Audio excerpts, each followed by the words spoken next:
안녕하세요. 남스타입니다. 요즘 대출 규제나 다주택자 세금 부과 때문에 근린생활시설, 옳근생 건물 찾으시는 분들이 정말 많습니다. 그렇다 보니까 옳근생 건물의 수요가 굉장히 부족한 상황이죠. 특히나 꼬마 빌딩 같은 경우 옳근생보다 상가주택인 경우가 훨씬 더 많고요. 거기에 이제 내년부터 상가주택 양도할 때 세금 혜택이 좀 줄어들면서 올해 안에 상가주택 매도하시려는 분들도 상당히 많았죠. 이런 상황이다 보니 상가주택이나 단독주택 같은 것들을 용도 변경해서 근생, 옳근생 건물로 만들어 매수하시려는 분들이 많습니다. 근데 이 과정에서 세금 때문에 고민하시는 분들이 많죠. 오늘 이런 부분들을 체크해 보도록 하겠습니다.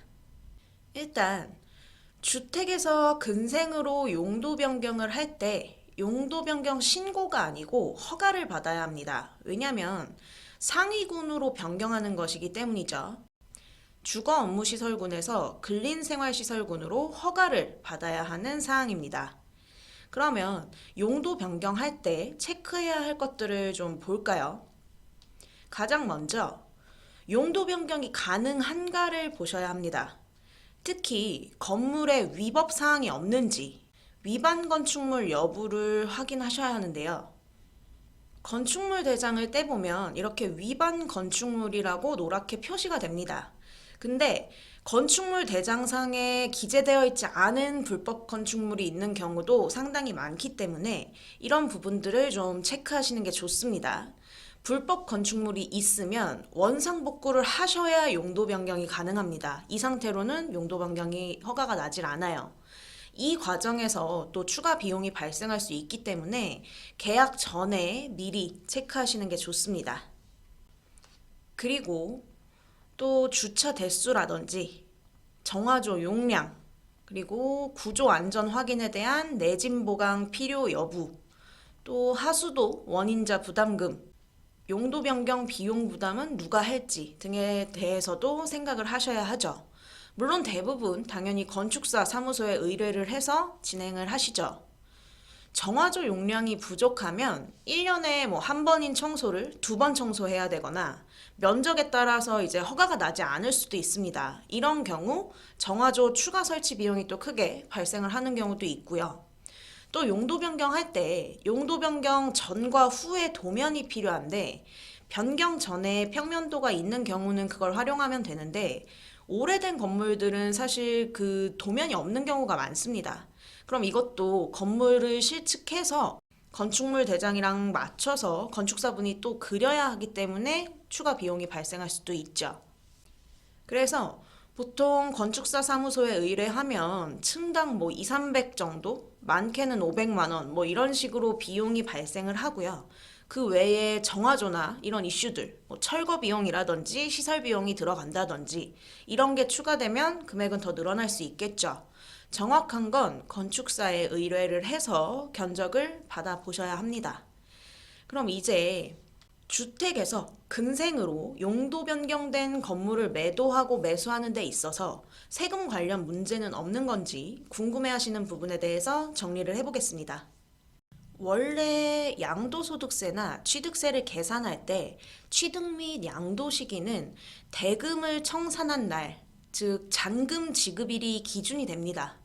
그렇기 때문에 1세대 1주택을 유지하던 상가주택을 매도하는 분들 입장에서는 잔금 전에 건물이 근생으로 용도 변경이 되면 1세대 1주택 비과세 혜택을 못 받게 되는 거 아닌가요? 라고 생각하실 수 있겠죠.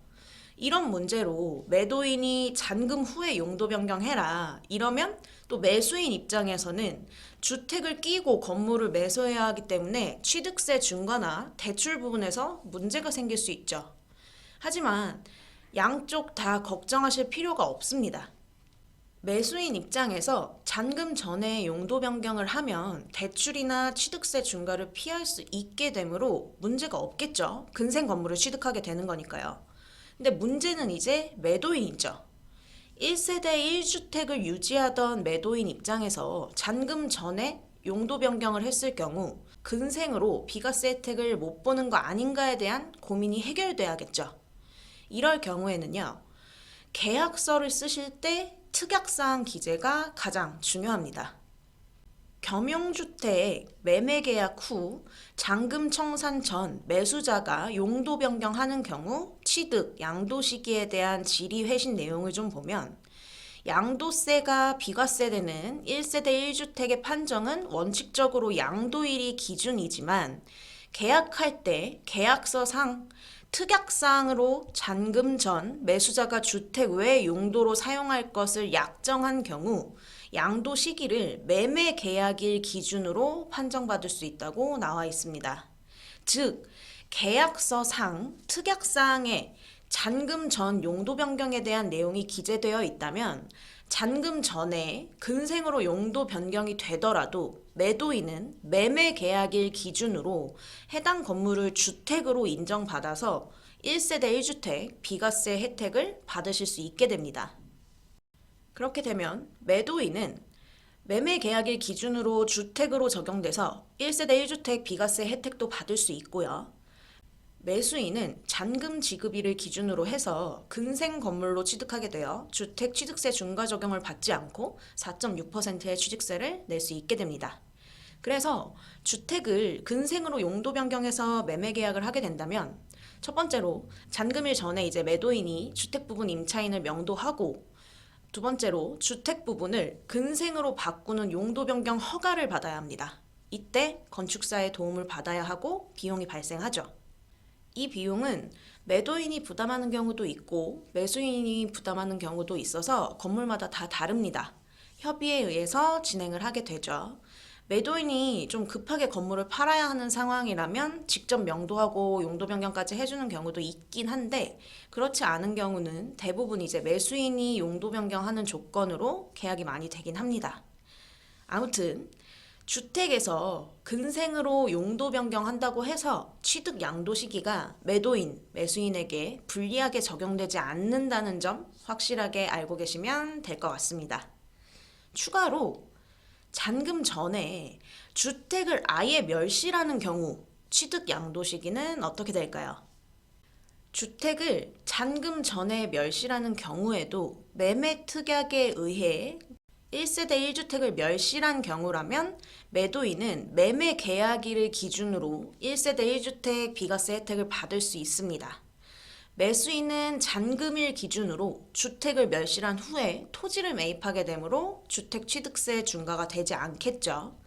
그래서 잔금 전 용도 변경이나 멸실을 할 경우 계약서 특약사항에 꼭 해당 내용을 기재해 놓으셔야 한다는 것, 그것만 기억하시면 될 것 같습니다. 오늘 영상은 여기까지 하도록 하겠습니다. 구독, 좋아요 많이 눌러주시고요. 앞으로도 이렇게 궁금해하시는 부분들 잘 정리해서 영상으로 다루도록 하겠습니다. 남스타였습니다. 감사합니다.